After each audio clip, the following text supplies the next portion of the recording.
सपना सिर्फ देखने से पूरा नहीं होता है, उसे हकीकत बनाने के लिए 2 बजे की उस नींद से लड़ना पड़ता है जिसे पूरी दुनिया सबसे प्यारी मानती है। आज का दिन संघर्ष भरा है, लेकिन यही संघर्ष कल की सफलता दिलाएगा। तो नमस्ते दोस्तों, गुड मॉर्निंग, राधे राधे। आई हो आप लोग अपनी लाइफ में मस्त होंगे, स्वस्थ होंगे और आप भी पॉजिटिविटी के साथ अपने पढ़ाई में लगे होंगे। तो अभी सुबह का बज रहा है 2:15 और आज डेट है 1 मई, मजदूर दिवस, आप लोग को पता ही होगा। और हम अभी रूटीन लिख रही हूँ, टारगेट आज का। और उसके बाद हम अभी शुरुआती में ज्योग्राफी पढ़ूंगी, क्योंकि ज्योग्राफी बहुत दिन हो गया है रिवीजन किया हुआ। तो हमको लगा जो सबसे पहले हम ज्योग्राफी ही शुरू करूँगी।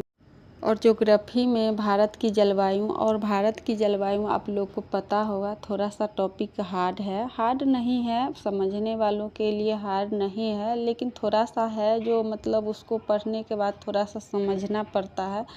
तो हम यूट्यूब से समझ लूँगी। और पेड बैच ली हूँ तो आप लोग को हम बताए थे, जो मेरा मोबाइल खो गया है जिसकी वजह से अभी पेड बैच का हम मतलब उससे नहीं पढ़ती हूँ। कोई भी चीज़ समझना होता है तो यूट्यूब पर ही सर्च करके पढ़ती हूँ। मोबाइल जिसमें मैं ऐप डाउनलोड की थी वो मोबाइल खो गया है, जिसकी वजह से तो आज मैं कॉपी में ही नोट बना के रखी हूँ, क्योंकि कॉपी वाला नोट थोड़ा सा समझ में ज़्यादा आता है, तो इसलिए हम कॉपी से भी ही रिवीजन करूँगी। और उसके बाद हम आप लोग को बताई हूँ पहले भी, पढ़ने के बाद हम खुद से लिख कर याद करती हूँ, तो वही हम इसमें पढ़ ली हूँ और लिख रही थी। और उसके बाद आपको दिखा रही थी उसका नोट, कॉपी में लिखी हुई थी पहले से उसका नोट।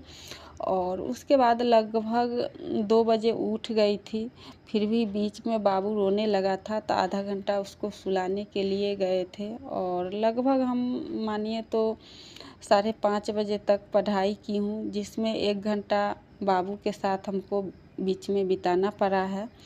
और 5:30 बजे हम रोज़ पढ़ाई छोड़ देती हूँ। 2 बजे उठने का मतलब ये नहीं है जो मतलब 5:30 बजे तक पढ़ती रहती हूँ, क्योंकि छोटा सा बेबी है तो बीच में उठना पड़ता है लाइफ में। और हाउस वाइफ के लिए थोड़ा सा ये मतलब परेशानियाँ होती है, जो मतलब चाहते हुए थोड़ा सा बेबी छोटा है और कोई रखने वाला नहीं है, तो आपको मतलब बीच बीच में डिस्टर्ब होना पड़ेगा। तो हमको सुबह में भी जब भी उठती हूँ तो बाबू मतलब थोड़ा सा बीच बीच में परेशान करता है, तो उसको सुलाने लगती हूँ। और यदि उसके बाद भी परेशान करता है और उसको मतलब रहता है जो मम्मा पढ़े नहीं, तो हम उसको लेकर ही पढ़ने लगती हूँ। तो सपना मुश्किल रहता है, लेकिन ये नहीं है हाउस वाइफ सिर्फ घर में बेलन ही किचन में ही काम करे और उसके अलावा अपना सपना को साकार नहीं कर सकते हैं। वो सब कुछ कर सकते हैं जो अन्य लोग कर सकते हैं, अनमैरिड लड़कियां कर सकती है। और हाउस वाइफ के लिए यही है जो घर की जिम्मेवारी है। बट यदि आप रूटीन के हिसाब से कोई भी काम कीजिएगा, नियम बना के कोई भी काम कीजिएगा, तो कितनहू आपको ज़्यादा काम होगा फिर भी हो जाएगा।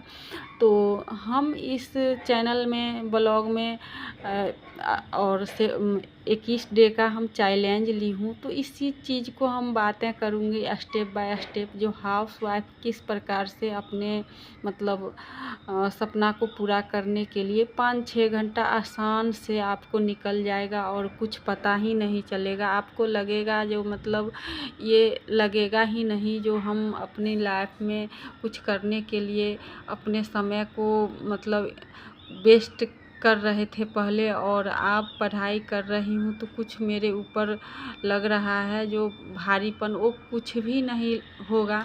आप यदि समय को मैनेज करना एक बार सीख जाइएगा ना तो फिर कोई परेशानी नहीं होगा। और हम इसमें स्टेप बाय स्टेप यही चीज़ बताती हूँ जो देखिए, यदि आप हाउसवाइफ हैं तो प्रयास कीजिए मॉर्निंग में उठने का, क्योंकि मॉर्निंग में पढ़ा हुआ चीज़ लंबे समय तक याद रहता है। और मॉर्निंग में आपको डिस्टर्ब भी करने वाला कोई नहीं मिलेगा, कोई भी नहीं रहेगा। बीच बीच में आपको उठना नहीं पड़ेगा। लेकिन हमको छोटा सा बाबू है और जब भी हम पढ़ने के लिए बैठती हूँ तो वो हमको परेशान करने लगता है, तो हमको तो उठना पड़ता है। लेकिन और कोई हाउसवाइफ होंगे और आपका बेबी छोटा नहीं है और छोटा भी है तो घर में कोई और रखने वाला है तो बीच में उठना नहीं पड़ेगा। तो सबसे पहले तो हम यही कहूँगी, जो आप हाउसवाइफ हैं तो सुबह में मॉर्निंग में आप 2 घंटा ज़रूर पढ़ाई कीजिए, क्योंकि सुबह में पढ़ा हुआ बहुत पॉजिटिव फील होता है। और कुछ भी यदि आप पढ़िए तो याद बहुत जल्दी हो जाता है और आप 2 घंटा कंटिन्यू पढ़ सकते हैं। जबकि हाउसवाइफ हैं तो बीच में 2 घंटा नहीं पढ़ने में होगा। उसके बाद यदि 2 घंटा आप पढ़ लेते हैं ना तो 3-4 घंटा बीच में आपको आराम से निकल जाएगा। वही थोड़ा सा शुरुआत में थोड़ा सा परेशानियां होगा, लगेगा जो मतलब नहीं हो रहा है, लेकिन हो जाएगा सब। स्टेप बाय स्टेप आप करना चालू कीजिएगा तो। और जब खाना आप बनाते हैं ना तो किचन में आप ज़रूर मैराथन क्लास जीके जीएस का कीजिए। वो भी बहुत मायने रखता है और समय का बहुत बचत करता है। कम समय में सिलेबस पूरा करने में बहुत मतलब बहुत फ़ायदेमंद है।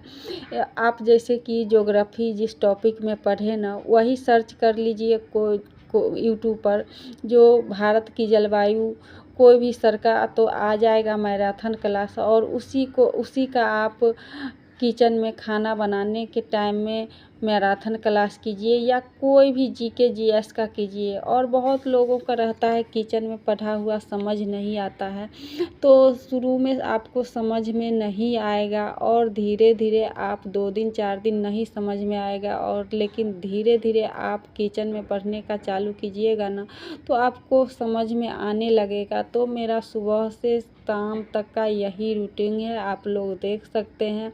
और रूटीन में स्टेप बाय स्टेप हम ये नहीं बताती हूँ जो ये कर रही हूँ, बस हम यही मोटिवेट बातें करती हूँ जो ताकि आप लोग को उस चीज़ को अच्छा समझ में आएगा।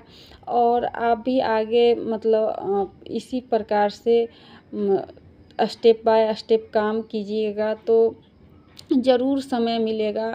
5-6 घंटा कोई ये नहीं है, यदि बीच में आपको डिस्टर्ब कोई करने वाला नहीं है तो। और आज का ब्लॉग इतना ही, फिर अगले ब्लॉग में मिलूँगी। और अभी तक आप चैनल को सब्सक्राइब नहीं किए हैं तो कर लीजिए प्लीज़। फिर कहती हूँ क्योंकि इसी प्रकार का मोटिवेट वीडियो आपको आते रहेगा। और एक वीडियो इंसान को ज़िंदगी